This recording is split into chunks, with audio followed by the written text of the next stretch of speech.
Karena dia bersifat limitatif, maka tidak semua perbuatan yang kategori salah dilakukan pengusaha atau kategori salah dilakukan oleh pekerja dapat dipidana. Tidak. Kenapa? Kembali kepada limitatifnya, pembatasan pasalnya. Apakah misalnya korbannya si A, tapi si B, tapi adik-adik mahasiswa ini melihat si korban itu tidak mau mengadu karena takut kehilangan pekerjaan, mereka bisa nggak mengadukan kejadian ini berdasarkan kesaksian atau pengakuan saja oleh korban ke pihak kepolisian, Bang, sebagai pihak ketiga misalnya? Iya, Undang-Undang 13 tidak membuka peluang itu.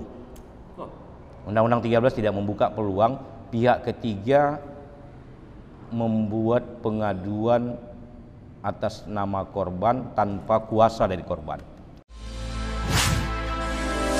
Selamatkan pekerja Indonesia.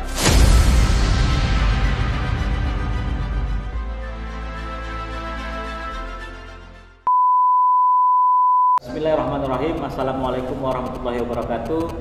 Alhamdulillah, hari ini kita bertemu kembali di channel YouTube kita, Harahap TV Channel. Sebelumnya saya ucapkan selamat pagi menjelang siang kepada seluruh kawan-kawan mahasiswa, aktivis pekerja, para serikat pekerja yang terus aktif melihat melihat video-video yang sudah saya tampilkan. Pada prinsipnya sebenarnya video-video yang sudah saya tampilkan di dalam channel YouTube saya itu bertujuan untuk menambah khasanah pemikiran, kemudian menge-share ilmu terkait masalah ketenagakerjaan. Walaupun nanti di sana sini di video lain akan saya tampilkan juga beberapa hal yang terkait dengan keseharian saya atau kegiatan-kegiatan saya yang lain. Alhamdulillah hari ini kita bertemu dengan senior saya, abang saya. Ini senior saya, kami sama-sama menjalani kuliah strata 3 atau S3 hukum di Unisba Bandung. Tapi kenapa saya bilang senior, selain memang abang Anda Budi Sastra Panjaitan, Dr. M. Hum ini adalah lebih duluan lahir dari saya, tapi beliau ini juga duluan selesai S3 dari saya, walaupun 4 hari, Bang. 4 hari, tapi tetap senior. Oke. Jadi abang ini berketepatan juga merupakan seorang advokat atau pengacara, kemudian juga sebagai staf pengajar di berbagai perguruan tinggi fakultas hukum di Sumatera Utara, dan kompetensinya saya secara pribadi sangat yakin terkait masalah hukum pidana. Kami tadi sebelum kegiatan ini, sebelum kita melakukan kegiatan video untuk ini, kami sudah bersepakat akan mewakafkan diri kami untuk kawan-kawan pekerja yang memiliki masalah bisa berkonsultasi ke kami, ke saya khususnya ke abang Anda Dr. Budi Sastra Panjaitan M.Hum ini secara gratis tentunya, demi penyelamatan pekerja Indonesia.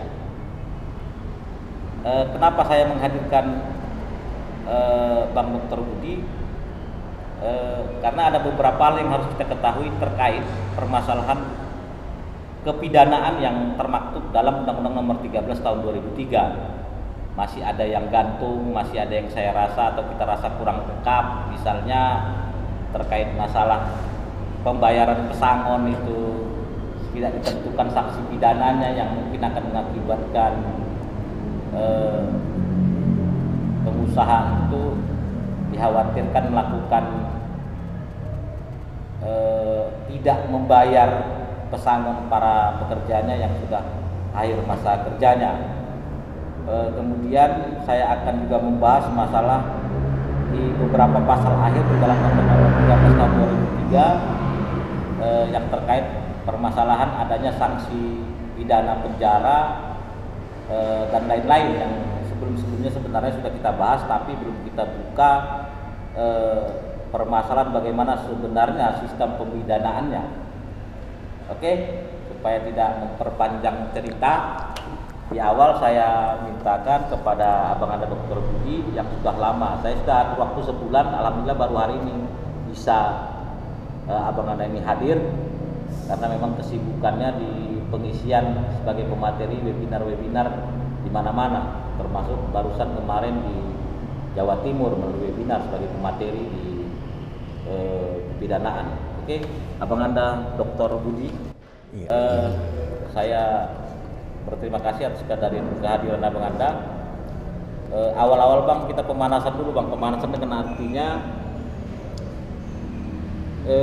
bagaimana sih sebenarnya Bang hukum pidana ini secara umum Bang? Artinya aku mau kawan-kawan pekerja ini kan Bang di menengah ke bawah ini Bang. Artinya pekerja-pekerja menengah ke bawah yang mungkin tingkatnya tamat SMA rata-rata ke bawah yang bekerja di perusahaan biar tahu apa sebenarnya hukum pidana Bang. Silahkan Bang. Ya, terima kasih Saudara Arifudin, Dr. Arifudin Muda Harap.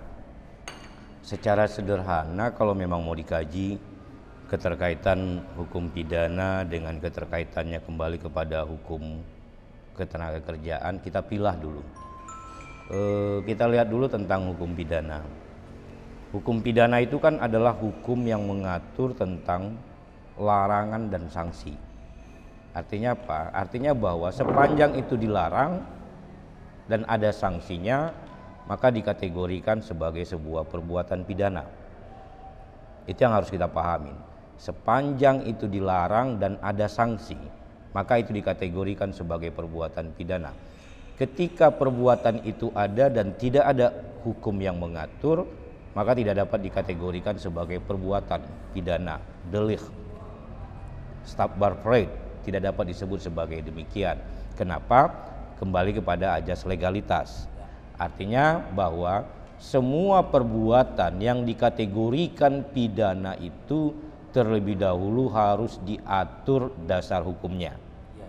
Sepanjang tidak ada dasar hukum, maka perbuatan itu tidak dapat dikategorikan sebagai sebuah perbuatan pidana. Itu yang pertama yang harus kita pahamin. Nah, yang kedua, proses penegakan hukum pidana sangat berbeda dengan proses penegakan hukum perdata, hukum tata usaha negara. Tadi Bang kan ada sanksinya, ada larangan dan ada sanksi.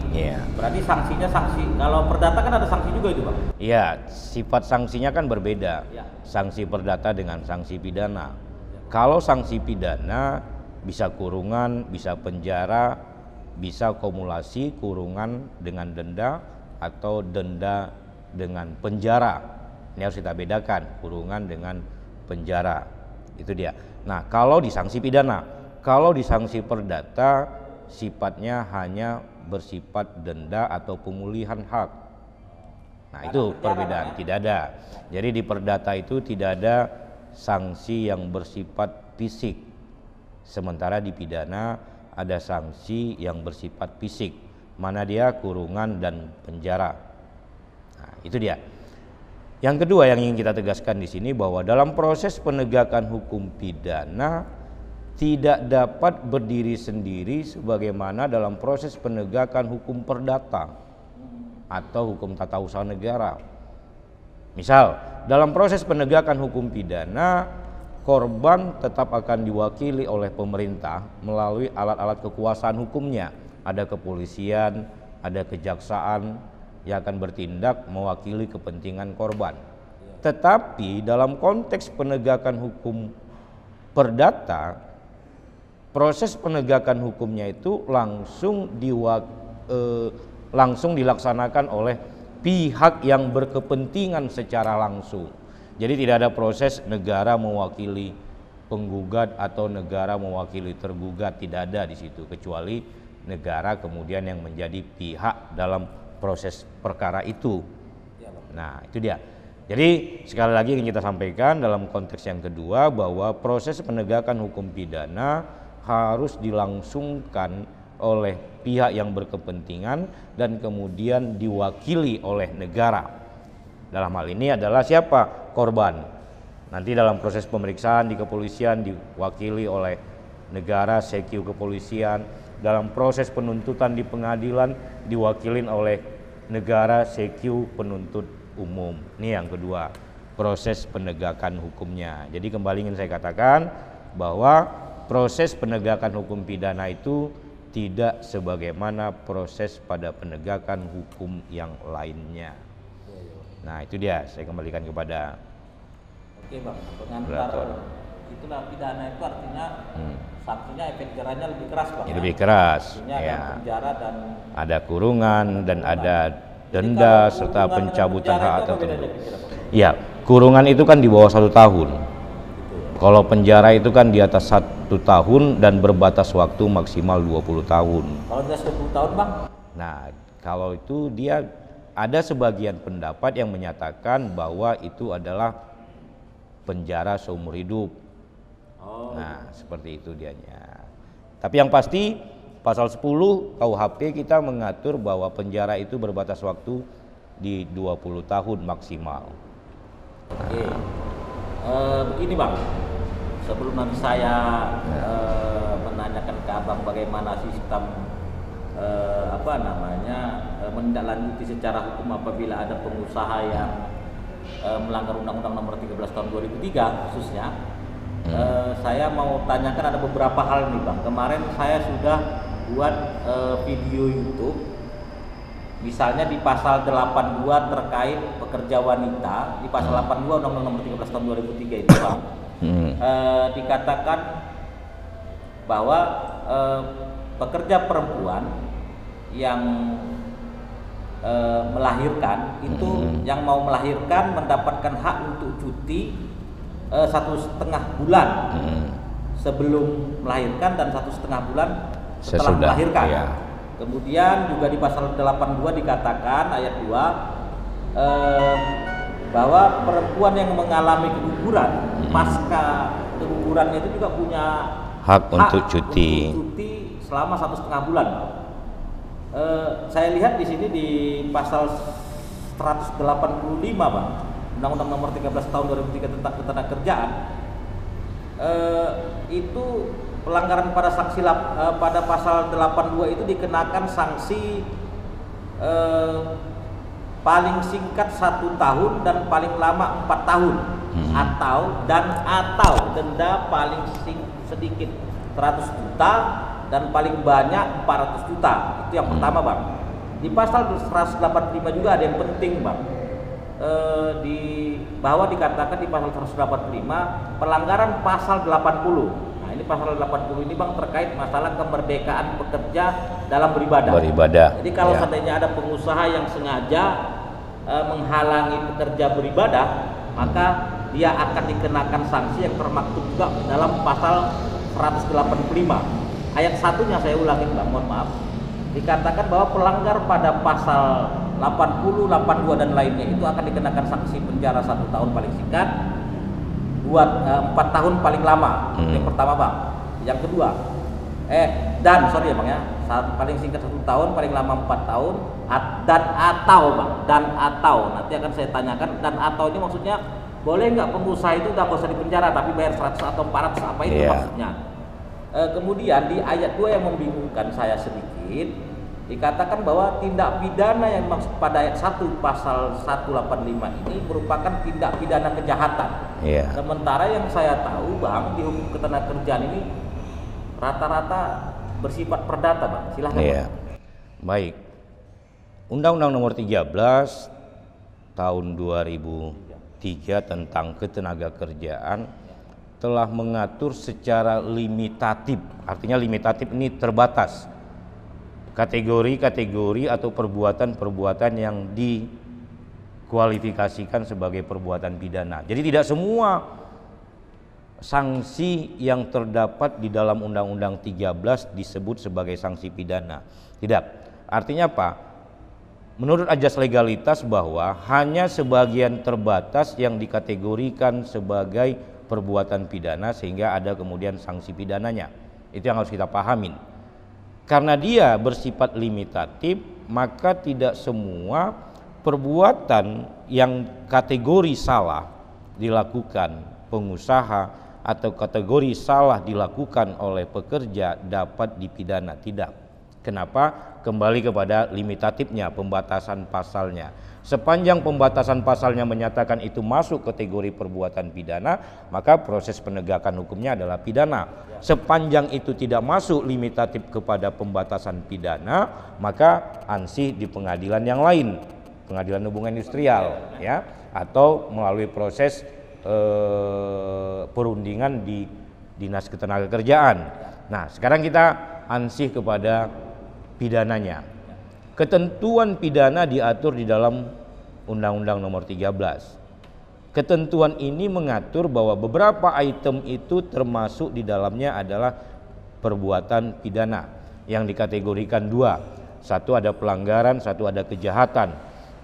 Pelanggaran dikategorikan sebagai tindak pidana ringan dan kejahatan tindak pidana beratnya. Kira-kira seperti itu kalau kita mau pahamkan lebih jelas. Nah, sesuai dengan apa yang dipertanyakan tadi, persoalan kemudian adalah wanita yang telah berumah tangga, cuti sebelum dan pasca melahirkan 1,5 bulan tadi, termasuk wanita yang keguguran pasca keguguran wajib untuk mengikuti cuti 1,5 bulan, sementara pengusaha tidak memberikan hak itu, maka perbuatan yang dilakukan pengusaha adalah perbuatan pidana. Kenapa? Sedikit, Bang. Tadi Abang katakan wajib nih. Jadi saya mau bacakan, Bang. Pasal 82 ayat 2. Pekerja garing buruh perempuan yang mengalami keguguran kandungan berhak memperoleh 1,5 bulan istirahat. Berarti ini terserah pekerjanya sebenarnya mau istirahat atau tidak, Bang, ya? Iya. Karena dia kategori berhak. Ya, bahasa pasalnya adalah berhak. Maka tergantung kepada pekerjanya apakah dia mau melaksanakan haknya atau tidak. Nah, kembali kepada pekerja. Kalau mereka lakukan begitu atau mereka ambil hak mereka, di pasal 84 dikatakan pengusaha tetap wajib membayar upah. Wajib. Ya, itu dia. Artinya hak itu tergantung kepada yang bersangkutan mau dilaksanakan atau tidak. Tidak dilaksanakan, ya sebenarnya ya karena undang-undang sudah mengatur, ya silakan diambil, jangan tidak diambil. Toh diambil hak itu juga kita mendapatkan hak juga kok dari pengusaha. Itu kata undang-undang. Hanya persoalan ini kemudian tidak banyak tidak banyak pekerja yang tahu akan hak itu. Makanya dibutuhkan sosialisasi di sini.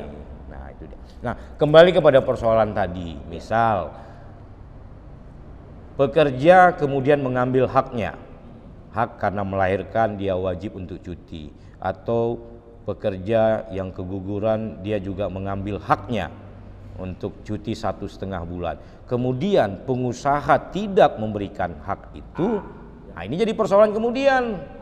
Nah, prosesnya itu bagaimana dan ini dikategorikan perbuatan apa? Kembali kepada ketentuan undang-undang. Kalau undang-undang menyatakan ini sebagai sebuah perbuatan pidana, maka proses penegakan hukumnya penegakan hukum pidana. Kalau memang undang-undang menyatakan ini sebagai sebuah larangan yang dipidana pengusahanya, silakan pekerja buat pengaduan kepada kantor kepolisian. Gitu ya, Bang, ya. Berarti kalau di sini dinyatakan tindak pidana, dinyatakan bahwa tindak pidana sebagaimana maksud ayat 1 yang tadi, Bang. Merupakan tindak pidana kejahatan, maka si pekerja bisa langsung ke polisi, Bang. Iya. Kenapa? Karena proses penegakan hukum bagi korban dalam persoalan pidana di tingkat awal sesuai dengan ketentuan yang diatur di dalam KUHP itu kepada kepolisian. Pihak kepolisian itu berwenang untuk menerima pengaduan atau laporan. Nah, jadi dengan ketentuan itu dan dikaitkan kemudian dengan KUHP, maka proses penegakan terhadap hak-hak karyawan yang tidak diberikan hak cutinya terkait dengan wanita yang akan dan pasca melahirkan, terkait dengan wanita keguguran yang undang-undang menyatakan dibolehkan 1,5 bulan cuti untuk menggunakan haknya dan tidak diberikan oleh pengusaha, buat silakan pengaduannya ke polisi. Termasuk juga di pasal 80. Iya, kenapa? Karena sudah diatur dalam ketentuan pidananya gitu. Jadi begini, Bang, di pasal 80 itu tentang ibadah, Bang. Iya. Kadang-kadang kan si pengusaha nggak mungkin langsung bilang, kamu jangan sholat. Iya. Kamu jangan acara kebaktian. Iya. Dia dengan menggunakan perpanjangan tangan gitu, Bang. Iya. Melalui supervisornya itu gimana, Bang, cara membuktikannya kira-kira, Bang? Ya, kalau sekarang gini, siapa yang jadi korban? Dialah yang berhak untuk membuat pengaduan. Karena delik aduan ya, Pak? Ya, karena deliknya adalah delik aduan dia. Siapa yang kemudian menjadi pelaku? Ya. Nah, kalau memang supervisornya yang memerintahkan untuk melarang karyawannya untuk beribadah, maka di tahap awal supervisornya nanti yang akan diadukan. Biar berproses ya, Bang? Berproseslah kemudian di tingkat penyidikan, di tingkat kepolisian, supervisor atas perintah siapa? Maka di situ nanti pengembangan perkara. Siapa yang melakukan itu? Ya pihak kepolisian. Nah, si Polan selaku supervisor memerintahkan untuk tidak sholat, tidak beribadah atas perintah siapa? Ya. Pasti kan kadang mereka setel dengan waktu kerja loh, Bang. Ya, kebanyakan seperti itu. Diisi kerja, borongan apa macam supaya nggak sholat, kira-kira begitu. Juga ada ketentuan. Kita pernah mendampingin di sebuah perusahaan, di PKS. Saya tidak sebutlah namanya. Karyawan tidak dibenarkan untuk melaksanakan ibadah pada jam kerja, pada waktu masuknya sholat, maksudnya waktu ibadah. Kita pernah lakukan advokasi terhadap itu. Akhirnya tidak diselesaikan secara hukum, tetapi secara musyawarah. Dan kemudian perusahaan memberikan hak-hak karyawan dengan cara di waktu ibadah silakan, di waktu ibadah dengan tentatif waktu pilihan, dan kemudian perusahaan itu juga memberikan fasilitas musola misal untuk beribadah. Dealnya di situ, Bang? Dealnya di situ. Kemarin kita selesaikan itu secara musyawarah mufakat. Nah, dan alhamdulillah berjalan dengan baik tanpa melalui proses pidana. Oke, Bang, sedikit, Bang, sebelum kita beralih ke yang lain. Tadi kan udah Abang terangkan masalah bahwa inilah tindak pidana kejahatan yang mengakibatkan si korban bisa langsung ke polisi sebagai delik aduan. Ini kan, Bang, juga ditonton oleh kawan-kawan adik-adik aktivis mahasiswa nih, Bang, mengambil celah juga di pengawasan. Apakah misalnya korbannya si A, tapi si B, tapi adik-adik mahasiswa ini melihat si korban itu tidak mau mengadu karena takut kehilangan pekerjaan, mereka bisa nggak mengadukan kejadian ini berdasarkan kesaksian atau pengakuan saja oleh korban ke pihak kepolisian, Bang, sebagai pihak ketiga misalnya? Iya, Undang-Undang 13 tidak membuka peluang itu. Undang-Undang 13 tidak membuka peluang pihak ketiga membuat pengaduan atas nama korban tanpa kuasa dari korban. Itu yang perlu kita pahami. Tetapi ada celah hukum yang kemudian bisa kita kaitkan, khususnya kepada siapa? Kepada karyawannya atau pekerjaannya adalah anak-anak. Nah, secara limitatif Undang-Undang 13 telah mengatur bahwa pengusaha tidak dibenarkan untuk mempekerjakan anak-anak. Dan ini sanksinya adalah pidana. Nah, kalau kita limitatif membaca pasal-pasal di dalam Undang-Undang 13, tidak ada peluang pihak ketiga untuk membuat pengaduan. Tapi masyarakat persoalannya kemudian kita bisa baca Undang-Undang Perlindungan Anak. Masuk dari Undang-Undang Perlindungan Anak. Iya. Kenapa? Di Undang-Undang Perlindungan Anak diberikan kesempatan kepada pihak ketiga untuk melakukan perlindungan terhadap anak. Ansih itu yang kita pakai terkait dengan pengaduan anak yang dipekerjakan di bawah umur tadi. Nah, dulu juga kawan-kawan di Lembaga Advokasi Anak Indonesia juga melakukan itu, kalau saya tidak salah.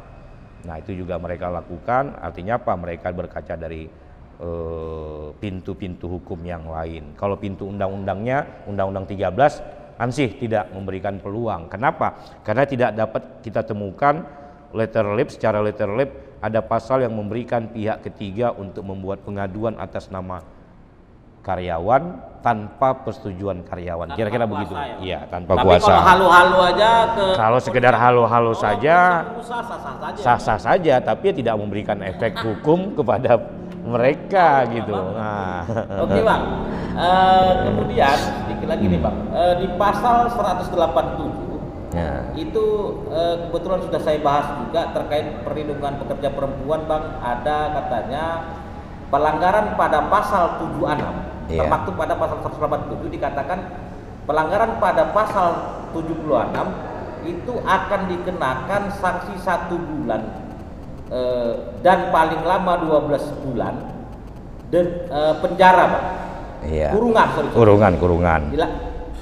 Dikenakan sanksi pidana kurungan paling singkat 1 bulan dan paling lama 12 bulan atau denda 10 juta, paling sedikit paling banyak 100 juta.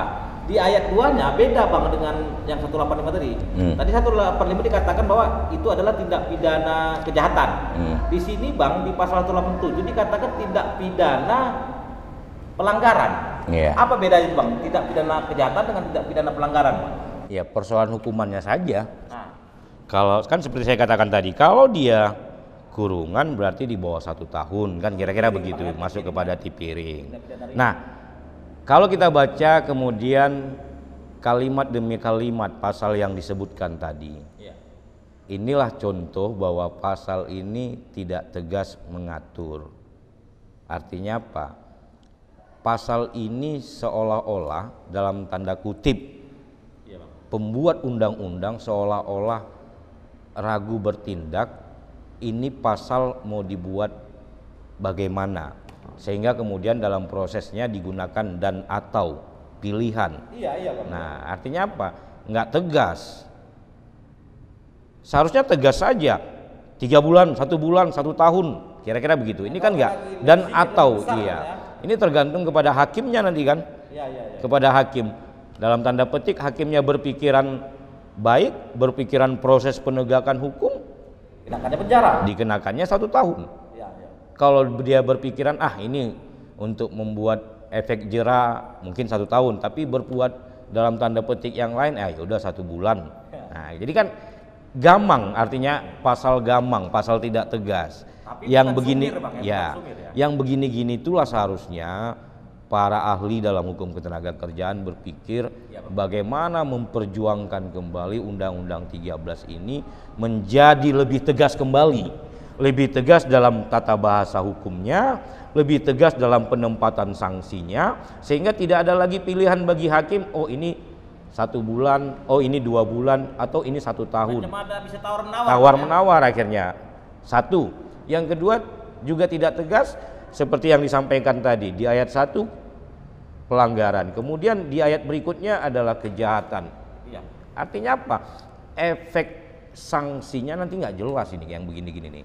Makanya seharusnya kan kembali direview undang-undang ini untuk diperbaiki. Makanya saya pikir peluang melalui Omnibus Law, melalui Omnibus Law itu salah satu peluangnya adalah perbaikin Undang-Undang Ketenagakerjaan menjadi lebih sempurna lagi. Itu dia sebenarnya. Sehingga kemudian diperjelas mana batasan pidananya, mana batasan perdatanya, CQ pengadilan industrialnya. Nah, ini kan kebanyakan masyarakat nggak tahu nih bahwa di dalam Undang-Undang 13 ada limitatif pidana. Mereka hanya taunya PHI. Padahal tidak. Kenapa? Karena penempatan dalam bahasa saya penempatan terkait dengan pasal-pasal perbuatan yang limitatif tadi. Nggak general. Itu dianya. Oke Bang, jadi bertambah ini pertanyaan saya Bang. Tadi Abang bilang tidak tegas. Ada beberapa hal yang saya bingung, bahkan itu saya bilang keraguan apakah memang penentu atau pembuat undang-undang ini berkepentingan Bang, entah dia pengusaha mungkin ya. Tapi ya kita nggak paham lah Bang ya apa pertimbangan dalam pengesahan undang ini. Di pasal 153 Undang-Undang Nomor 13 tahun 2003 Bang, itu ada dikatakan ayat 1 ada 10 hal yang tidak boleh dijadikan pengusaha untuk alasan mem-PHK. Ayat 2-nya Bang, apabila ayat 1 dilakukan maka batal demi hukum. Itu 1 Bang. Artinya saya begini, sementara si pekerja sudah diberhentikan bekerja, sudah di PHK, tiba-tiba baru tahu ayat 2, mana mungkin diterima lagi dia bekerja Bang. Atau misalnya setelah dia di PHK dengan alasan yang dilarang pada pasal 153, dia bekerja balik dengan menolak itu, gimana itu modelnya Bang? Apa mereka membatalkan ini melalui petun apa gimana? Kan ini kan kembali kepada perjanjian kerjanya. Kembali kepada perjanjian kerjanya. Kenapa? Karena Undang-Undang 13 kan memerintahkan tindak lanjut dari pasal ini ditindaklanjutin dengan perjanjian kerjanya. Makanya saya bilang, disinilah banyak peluang lari dari Undang-Undang Ketenagakerjaan dalam praktek. Kenapa? Di dalam perjanjian kerjanya kemudian berkembang kepada yang lain-lain, sehingga banyak ditemukan mengenyampingkan ketentuan yang terdapat. Kenapa? Karena tidak semuanya memahami, khususnya tenaga kerja tidak memahami bahwa oh ini sudah diatur dalam Undang-Undang 13, harus kita adopsi murni gitu. Banyak yang tidak memahami itu. Sementara posisi pengusaha, posisi yang high kira-kira begitu, akibatnya dia tinggal terapkan. Nah, ketika dia buat perjanjian kerja, dia akan buat perjanjian kerja yang lebih melindungi diri dia. Nah, tabrakan-tabrakan itu terjadi kemudian terkait dengan pasal yang disebutkan tadi. Nah, di situ kelemahannya saya melihatnya. Gini Bang, ada lagi yang nggak jelas sanksinya. Contoh, di pasal 156 terkait masalah masalah pembayaran pesangon. Bahwa di pasal 156 ayat 1 pengusaha wajib membayar pesangon. Wajib. Udah? Tapi aku cek Bang, dari mulai pasal 1 sampai pasal terakhir dalam Undang-Undang Nomor 13 Tahun 2003 tidak ada dikatakan apa sanksi. Iya. Bagi pengusaha yang tidak bayar pesangon Bang, dan itu banyak di undang-undang ini, di pasal-pasal Undang-Undang Nomor 13 ini yang nggak jelas sanksinya Bang. Iya. Itu gimana itu Bang? Ya. Ada pasalnya, ada aturan tapi nggak ada sanksinya. Ya itulah namanya ketentuan macan ompong itu kan. Artinya ada ketentuan tetapi tidak ada sanksi. Ya udah, gak usah dilaksanakan nggak apa-apa. Kira-kira kan begitu. Ya, kenapa nggak kita laksanakan, nggak ada sanksi hukum kok, kan kira-kira itu jadi dasar hukum. Makanya saya bilang Undang-Undang 13 ini perlu menjadi sebuah kajian mendalam lagi terkait dengan penyeimbangan hak dan kewajiban baik antara pekerja dengan majikan, plus sanksi kepada para pihak yang tidak melaksanakan ketentuan-ketentuannya. Nah, jadi kalau ada kemudian pekerja tidak memberikan hak buruh, sanksinya ini loh. Ketika 1 bulan dia tidak memberikan sanksi, ini sanksinya. Gini Bang, nah, biar ini mengkerucut, maaf Bang. Jadi tadi dikatakan wajib bayar pesangon. Iya. Tapi sanksinya nggak ada. Nggak ada. Tapi kan ini kan pelanggaran undang-undang Bang. Iya. Terus gimana cara kita menindaklanjuti ini Bang secara hukum? Ajukan aja secara perdata bahwa itu telah terjadi perbuatan melawan hukum. Pidananya nggak dapat Bang? Nah, pasca nanti keluar putusan perbuatan melawan hukum, baru masuk ke pidananya. Oh, perdata secara mengatakan kan, memang ini melawan hukum. Iya. Perbuatan melawan hukumnya akibatnya terjadi kerugian material dan immaterial. Perdatanya. Nah, iya. Baru kemudian ketika dia tidak laksanakan kembali putusan perdata tadi, pidanakan. Kan begitu. Tapi prosesnya kan prosesnya kan panjang jadinya kan. Dan mungkin disengaja karena banyak juga yang nggak sesuai Bang pembayaran. Iya, banyak di dalam praktek banyak terjadi seperti itu. Bahkan di dalam praktek banyak terjadi penyimpangan dari Undang-Undang Nomor 13 ini, begitu. Berarti apa-apa contoh, yang Bang. Sekarang pemerintah sedang mewacanakan tentang pemberian pesangon 600.000 ya. Informasinya begitu bagi tenaga kerja yang terdaftar di BPJS Ketenagakerjaan. Pertanyaannya, apakah semua tenaga kerja kita sudah tercover BPJS Ketenagakerjaan? Jawabannya tidak. Malah di lapangan banyak ditemukan kok tenaga kerja kita yang tidak terdaftar di BPJS Ketenagakerjaan. Akibatnya apa? Ya kemudian mereka tidak dapat pesangon. Nah, undang-undang memerintahkan seperti itu. Mereka wajib untuk ikut di cover di dalam ketenagakerjaan. Sanksi hukum terhadap pengusaha yang tidak melaksanakan itu tegas? Jawabannya tidak tegas. Akibatnya di lapangan ya seperti itu, ada tenaga kerja yang tercover, ada tenaga kerja yang tidak tercover. Begini Bang, berarti seluruh aturan atau pasal yang ada dalam Undang-Undang Nomor 13 yang tidak tercover dalam penyebutan sanksi, itu harus digugat perdata dulu Bang ya? Iya, paling tidak salah satu jalannya seperti itu. Kenapa? Karena nggak ada dikatakan macam salah satu ya penjara sekian tahun, pidana kejahatan. Jadi kan panjang prosedur hukumnya. Jadi akibat panjang prosedur hukumnya ini kan membuat lelah pekerja. Iya. Satu, membuat lelah pekerja. Yang kedua, membuat tidak nyaman secara prosedur bagi pekerja. Atau Akibatnya jangan-jangan disetting yang begitu Bang, tapi nggak usah lah kita bahas. nanti panjang pula itu ceritanya. Siap. Oke, Bang. Nah, akibatnya kan posisi pekerja juga yang lemah kan, itu dia kan. Nah, Karena kan gini Bang. makanya kita gini, kita harus menyuarakan perubahan Undang-Undang 13 menjadi lebih baik lagi.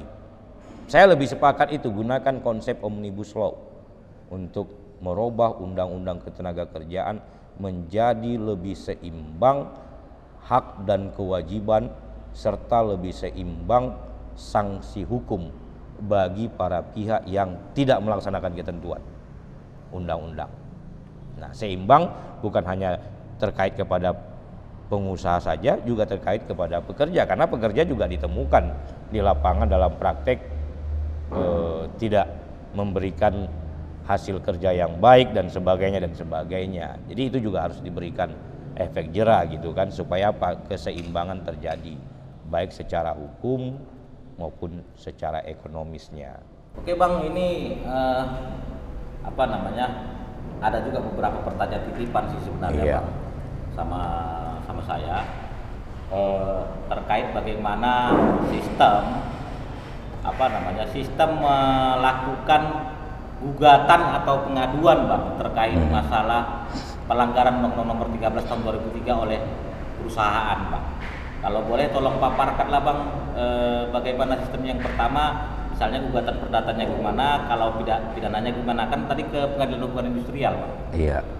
Kita buatlah contohnya Bang, pelanggaran pasal 185 yang 1 tahun sampai 4 tahun maksimal penjara itu, dan denda 100 sampai 400 juta maksimal itu gimana Bang? Misalnya terjadi Bang, ada pengusaha yang melarang pekerjanya untuk beribadah. Baik, Undang-Undang Nomor 13 sudah mengatur tentang ketentuan pidana. Ya. Itu di bab berapa saya lupa, tapi yang pasti sudah diatur tentang ketentuan pidana. Dalam konteks penegakan hukum pidana, maka korban silakan berhubungan dengan kepolisian dalam proses penegakan hukumnya secara langsung. Tim piring tadi bisa langsung ngadu juga? Iya. Kenapa? Karena sudah diatur demikian. Ya kan, jadi korban langsung berhubungan dengan pihak kepolisian untuk membuat pengaduan terkait dengan pelanggaran pidananya. Nah, sementara itu untuk pelanggaran di luar konteks pidana, penyelesaiannya kan melalui PHI, Pengadilan Hubungan, Pengadilan Hubungan Industrial. PHI ini kan dilalui setelah proses-proses administratif lainnya dilalui terlebih dahulu, kan seperti itu. Nah, yang perlu kita pahamin bahwa PHI ini adalah secara umum terkait dengan hukum perdata, ya kan? Ya, Pengadilan Hubungan Industrial itu hukum acaranya adalah hukum acara perdata, tetapi hukum acara perdata yang bersifat khusus. Jadi di dalam hukum acara perdata itu ada beberapa yang dikhususkan, seperti pengadilan agama, sama halnya dengan PHI, hukum acara perdata yang bersifat khusus. Artinya di situ gugatan. Nah, bisa gugatan individual, bisa juga gugatan kelompok. Nah, gugatan individual adalah pihak yang dirugikan. Yang dirugikan person mengajukan gugatan di Pengadilan Hubungan Industrial setelah proses administratifnya dilalui, kan begitu. Bisa juga gugatan kelompok, serikat pekerja, bahkan sekarang ada satu lagi gugatan kelompok di luar serikat pekerja bisa dilakukan. Nah, jadi ada beberapa mekanisme hukum yang dibenarkan oleh Undang-Undang Nomor 13 terkait penyelesaian sengketa antara pekerja dengan karyawan atau buruh. Kerja dan pekerja? Iya. Tapi kalau dia pekerja dengan pekerja, undang-undang kayaknya nggak ngatur ya. Nggak ngatur. Yang diatur adalah pekerja dengan pengusaha. Nah, jadi saluran-salurannya bisa saluran perdata, bisa saluran pidana. Nah, saya kira itu dia. Tadi kan kalau pidana udah jelas Bang. Udah jelas, kita ya. langsung lakukan pengaduan, Iya. baik secara pribadi ataupun secara kelompok bersama serikat kerjanya. Kalau perdata? Enggak, kalau pidana Bang. Kalau pidana ansih dia pribadi. Korban ya. Korban langsung. Korbannya global ya Bang. Iya, korbannya Misalnya langsung. dipotong secara Iya. karyawan. Atau hak-hak karyawan untuk melaksanakan ibadah contohnya tidak dibolehkan. Ya silakan buat pengaduan ke kepolisian. Jadi kalau perdata Bang itu kalau ke PHI itu gimana Bang? Kita sistemnya gimana? Buat permohonan lagi apa gimana? Ya buat gugatan. Surat gugatan Bang? Iya buat gugatan. Bisa gugatan individual, bisa gugatan kelompok tadi. Ya. Nah kalau dia memang korbannya banyak, berarti kan kelompok dia. Ya. Kira-kira begitu. Kalau korbannya individual, satu orang, ya individual aja gugatannya. Tapi katanya Bang harus melalui bipartit dulu. Ya, itu tadi yang saya bilang bahwa sebelum masuk mekanisme peradilan di PHI, ada proses-proses administratif yang harus dilalui. Kalau tadi diselesaikan melalui bipartit, Iya. usaha dengan pekerja atau serikat kerja, nggak selesai, baru ke tripartit Bang ya. Iya. Nah, kenapa? Karena seperti itu memang perintah undang-undangnya. Jadi Termasuk mempersulit juga nih Bang ya. kita lah menjawabnya itu secara real. Apakah itu masuk kategori mempersulit atau tidak? Tapi kalau menurut saya ngapain terlalu panjang prosedurnya? Kan itu kan. Kalau memang tidak atau kalau memang ditemukan pelanggaran perdata sepanjang itu tidak bisa dimediasi, ya udah laksanakan aja langsung gugatan. Nggak perlu lagi kesana kemari yang membutuhkan konsumsi daya tanda petik yang berlebihan begitu. Jadi kalau konsumsi daya yang berlebihan ini kan akibatnya pekerja semakin dilemahkan. Nah, akhirnya udahlah panjang, malas dan sebagainya. Akhirnya pekerja akan menjadi korban kembali. Jadi timbullah korban-korban berikutnya dari perbuatan korban pertama. Nah, itu kita dia. kan dengan YouTube ini kan Bang mau menjajarkan kawan-kawan pekerja, Iya. mereka jangan khawatir begitu. Kenapa?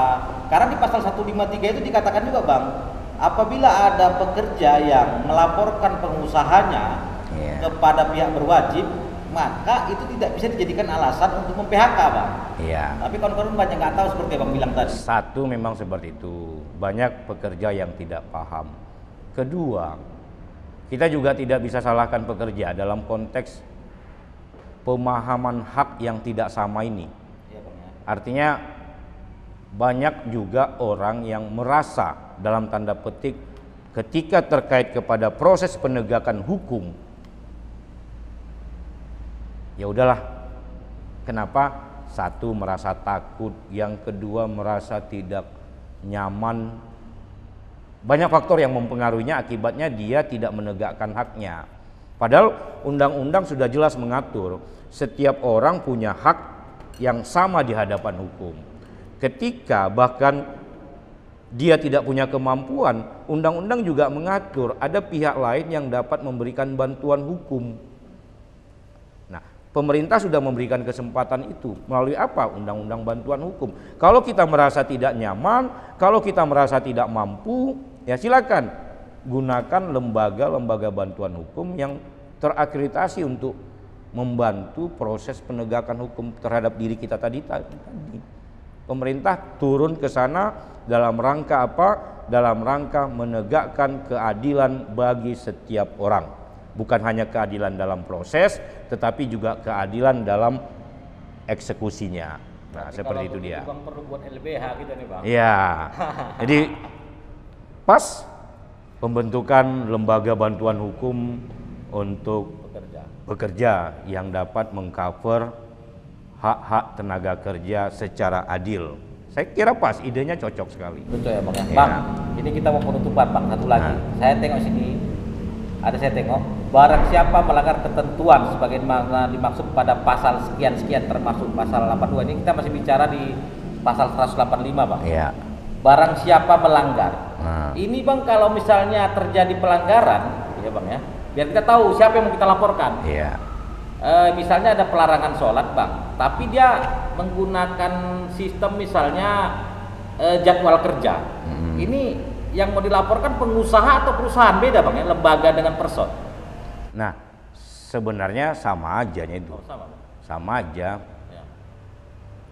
Kalau dia perusahaan itu kan, kalau kita kemudian lihat kepada ketentuan peraturan perundang-undang kan, dia harus berbadan hukum, ya kan? Artinya sama dengan manusia sebagai subjek hukum. Ya mau dibuat perusahaannya yang membuat larangan tadi atau pengusahanya yang membuat larangan tadi, ya tetap sama aja. Itu yang kita gugat itu bang, pengusahanya atau perusahaan? Minimal salah satu diantaranya. Sah-sah saja. Sah-sah saja. Nanti berjalan. Nanti akan berkembang dengan sendirinya. Karena kan kalau ya. Kan begini, Ya, Bang. kalau perusahaan dia kan ada pihak yang menjalankan. Nah, Ya, Bang. pihak yang menjalankan ini, ya kan, misal apa, manajer, misal apa, security dan sebagainya, kan itu menjalankan perusahaan. Nah, artinya apa? Ya tetap sama aja perusahaan dengan orangnya begitu. Naturalik person kan namanya. ada sanksi pencabutan izin bang. Iya. Kan gitu. Iya. Karena kadang-kadang kalau nggak ditegasin pengusaha-pengusaha ini terus dizolimin. Dijolimin ini tenaga kerja kita ini. Gitu ya bang ya. Iya. Bang, ini insya Allah bang kita akan naikkan ke YouTube bang. Mohon izin bang ya. Iya, silakan.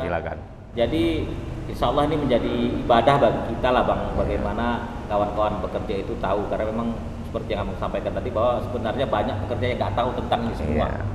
Bahkan bang, saya banyak menemukan serikat pekerja yang tidak pernah sama sekali membaca undang-undang iya. bang. Tapi dia ketua serikat pekerja ini kan gawat. Ya PUK di perusahaan lah. Tapi Iya. kalau SPC tingkat kabupaten, kota, provinsi itu kayaknya mereka udah ansih baca lah kok mereka. Baca lah. Yang PUK ini bang, yang Iya. jadi masalah yang perusahaan-perusahaan. Saya rasa cukup ya bang ya. Cukup lah. Oke, kawan-kawan pekerja, kawan-kawan serikat pekerja, tadi sebelum nanti Bang Dr. Budi akan memberikan closing statement dulu lah. Closing statement ada bang? Iya, saya kira perlu dilakukan pencerahan terhadap tenaga kerja kita agar mereka juga memahami hak-hak mereka.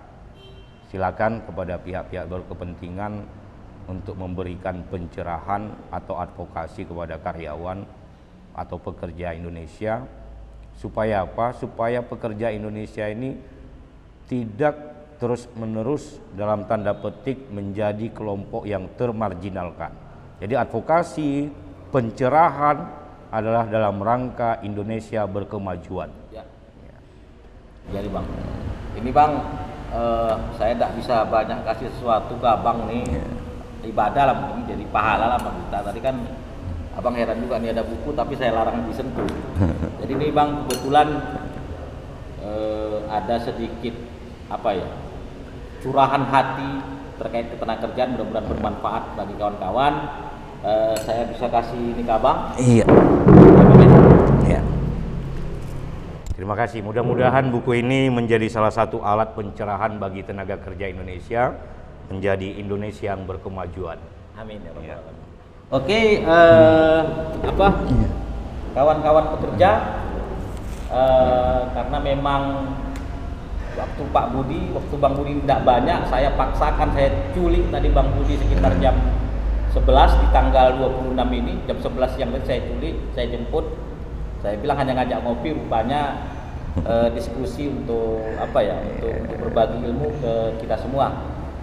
Kawan-kawan pekerja, mungkin ini yang bisa kami berikan kepada kawan-kawan serikat pekerja. Marilah kita sama-sama berjuang untuk memperjuangkan para pekerja Indonesia, karena kita semua ini sebenarnya diatur oleh aturan hukum yang ada. Jadi kawan-kawan pekerja, kawan-kawan serikat pekerja, jangan khawatir lah.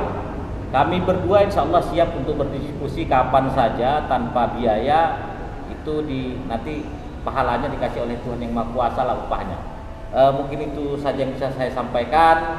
Semoga semuanya bermanfaat. Sekali lagi terima kasih kepada Abang Anda Dr. Budi Sastra Panjaitan Menhum. Semoga bermanfaat kepada kita semua. Wallahul muwaffiq ila aqwamit thoriq. Selamatkan pekerja Indonesia. Assalamualaikum warahmatullahi wabarakatuh. Waalaikumsalam warahmatullahi wabarakatuh. Selamatkan pekerja Indonesia.